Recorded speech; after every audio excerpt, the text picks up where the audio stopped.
Have you been thinking about making a move to New Hampshire in 2025? Well, in today's video, I'm going to give you something to really think about because I'm going to be going over 5 reasons why you might not want to move to New Hampshire.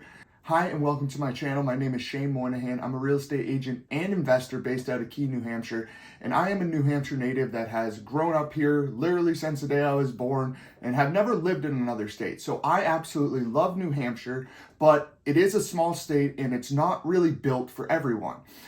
The motto is live free or die, and a lot of people live by that, and it might not be the best fit for someone coming from other areas like big metro cities or things like that. So I'm going to be diving into the reasons why you really should consider these couple topics on really common things in New Hampshire that do have downsides that you might not like if you're looking to move up this way. And during this video, if you find it helpful or useful, please make sure to hit that like and subscribe button, as that always helps. So the first topic we're going to be touching upon is weather in general, but really the brutal winters that New Hampshire sees. Because if you're coming from somewhere, especially down south, and you're not really used to winters, not used to driving on snowy roads and all that, it really could be a big negative for you because we can have some prolonged winters. They usually start somewhere.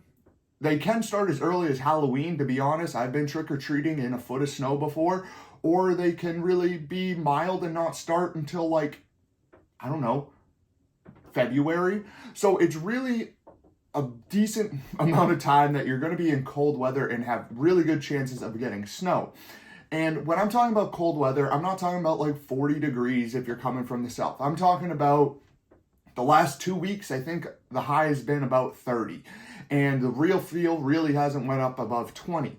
It's been very cold. We've had a few nights where it's my dad went to work the other day, -12 when he woke up at 4 in the morning. -12. So you really have to be aware of how cold it actually gets. Of course, with these cold winters, that means you're probably going to see inflated prices with your heating costs because you have to keep your house warm, and a lot of homes in New Hampshire are a bit older, which I'll touch on later. So they don't have the best insulation. So you're going to be paying to actually keep your house warm during the wintertime. And when we're touching upon weather, I want to just touch upon all the seasons. The first one, summer. Summer is great around here, and that's one thing I do love about New Hampshire. You really get all 4 seasons, which is really nice to see, but summers can get hot. You don't see a ton of days above 100 degrees. You will get them every now and then, but we do have a lot of 70s, high 70s, low 80s, which doesn't sound bad, except we get hit pretty hard with humidity, so it can get pretty gross and very hot. And then with springtime coming out of the winter, it's a really nice season. You get to see all the flowers blooming and all of the trees growing back, which is amazing. But with New Hampshire being a small town, if you're living in a rural area, you might be on a dirt road, and those dirt roads can get very, very muddy, and you can either get stuck, slide off the road, or anything like that. So you want to be aware with that. Fall is one of the best seasons because you get to see the gorgeous change of the seasons, the leaves turning colors and eventually falling off for winter. But with fall comes leaf peepers who come from out of state and like to just drive our roads really slowly while they look at trees. So that can be kind of frustrating. Now, topic number 2 we're going to talk about is the lack of amenities in New Hampshire, because again, this is a pretty small state. So unless you're in one of the bigger cities, which there's only a couple on the seacoast, Manchester, Nashua in the middle, and then Keene's kind of a city out here towards the west, but not really a city. So you don't have a lot of amenities that you would be used to if you're coming from a big metro area or a big city. You don't have any public transportation really, so to speak of. You're gonna need a car if you're moving to New Hampshire to get around because, well, we're small towns. You have to drive to go see things. Even if you're in an area of a city like Keene, I still have to drive to Manchester if I want certain things like going to the mall, because just because we have stores here doesn't mean we have a mall. So you still have to drive. I drive an hour and 10 minutes or so just to go to a mall. So you are going to have a car. And with this, of course, we also have lack of kind of things to do. Of course, there's always things around, but it's not necessarily like if you're living in a city where there's something to do every night, there's some show to go to, there's this or that. Even the restaurants around here are kind of lacking. We don't have the most diverse restaurants. Again, if you're in the areas with bigger metros in New Hampshire, you're going to see a little bit more. But if you're in a small rural town, you might not even have a restaurant in your town and you got to drive 30 minutes to even go to a restaurant, let alone have diverse options in that tiny town you're living in. The third topic we're going to be talking about is the raising home prices in New Hampshire, and it has been so crazy the last couple of years. Back in the start of 2020, January of 2020, the average home sales price was $289,000. $289,000. That's so cheap. Now, the whole last year of 2024, the median sales price every month was sitting just about $500,000, if not a little bit above. So we have seen 289 to 500K in just a matter of 4-5 years. It has been absolutely crazy. And of course, with raising home prices, that means everything has been raising, including property taxes, which I'm going to touch on in a second. New Hampshire is right now ranked the 10th most expensive state to live in on the price index. The national average is 100. We are sitting at about 115, which is actually surprising because it's went down from a few years ago where it was almost 130. So we have went down, but we're still one of the most expensive states to live in. With these rising home costs, it makes it a lot harder for first-time home buyers to make it into the market, especially if you're moving out of state. It's just going to be kind of a battle because not only are home prices rising, but right now, especially in the dead of winter, we're not seeing much inventory come on. So those people that are in the first-time home position are fighting over all the same properties because there's only so many listings coming on. And it can be a pretty good struggle for people trying to get into a property for cheap. Topic number 4 we're going to be talking about is what I just mentioned, property taxes. Now, property taxes in New Hampshire are third highest among the whole country, which sounds absolutely crazy for being such a small state. A big reason for that is because New Hampshire has no state sales tax or any state income tax. So we get hit hard on our property taxes. Our average tax bill for just an average house around here is just shy of $6,400 a year. Now that is absolutely crazy if you're coming from a state down south, because I was on the phone with someone, I believe they were in one of the Carolinas the other day, and they said that their property taxes on a brand new build was less than $1,000 a year.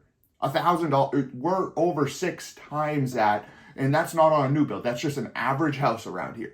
So you really, when you're looking at your budget wise, you really want to make sure you're paying attention to property taxes, especially if you're coming from a state that has very low taxes on property. Because up here, you're not going to escape it.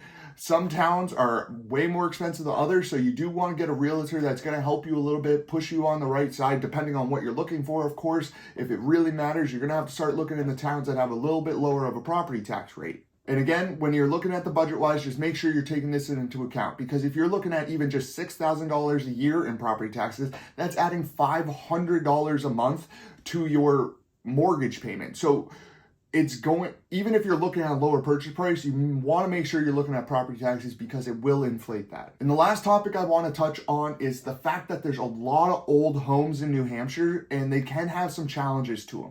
A lot of people who are moving from out of state to New Hampshire, a lot of them are like, well, I want something that's or the oldest I want is like 2000s. Anything like newer than 1980 in New Hampshire is relatively new. So finding something that's either brand new, just built, is pretty tough right now because there's not a ton of development going on in New Hampshire. And when they do build, well, guess what? They're not at the first-time home buyer price. They're probably more around the $500,000 to $700,000, $800,000 for a brand new build in New Hampshire. So you want to make sure that you're actually aware of what's going to be available and what you're going to be looking at for houses when you move to New Hampshire, because old houses have a lot of quirks and sometimes problems. You can find outdated electrical. You might need to rewire a whole house. I touched on it earlier with the heating costs. Insulation wasn't the best back in the early 1900s, late 1800s. So if there hasn't been a bunch of updating, you still have original windows, well, guess what? Your insulation is absolute crap and you're going to be losing a ton of heat. People put the plastic film on the windows and that does help, but it's also not the best looking when you're in your house and you have plastic film on every window. So you really do want to be aware of the old homes. Now, of course, old homes do have some cool things. Like they have really, really neat features that you're not going to find in a brand new build. They're going to have way more character. The old Victorian styles are just amazing to see and walk through. The high ceilings, the absolutely gorgeous staircases, the built-in bookshelves and cabinets. They have awesome features, but it does come at a cost, because not only are you dealing with an old house, but you're also dealing with an old foundation, and it can be a headache. But you want to make sure you're aware that in New Hampshire, there's a lot of houses that are 1890s to 1920s, and especially if you're looking in like a downtown city area, that's when they were built. That's when they were building these cities, so that's what you're going to find a lot of times. So those are my 5 big reasons why you might want to reconsider making the move to New Hampshire. Now, again, I think New Hampshire is one of the best states to live in. I absolutely love it. I've talked about moving, but I don't know if I could actually see myself living in another state, just because I really love the small town feel in New Hampshire. I love that there's no sales tax and no income tax. It makes it very, very nice. Again, you get hit hard with property taxes, but you got to give and take a little bit. And of course, New Hampshire is also really nice because you have like low crime. You don't have to worry as much. Like, people leave their cars running at gas stations when they run in to grab a coffee. It feels safe in New Hampshire, which is absolutely awesome to do. But again, it comes at some costs where, yes, you might feel super safe, but you're also not going to have these big metro areas with a bunch of things to do. So it can get sometimes boring. So if you do love a small town state where everyone kind of knows their neighbors, and you get to experience all 4 seasons in New Hampshire, which is absolutely great. It does have its negative sides, but I think the positives outweigh it, of course, because like I said, I love living here. So if you have any questions, feel free to drop them down below. And again, if this video added anything and made you think about some things, I'd love it if you hit that like and subscribe button.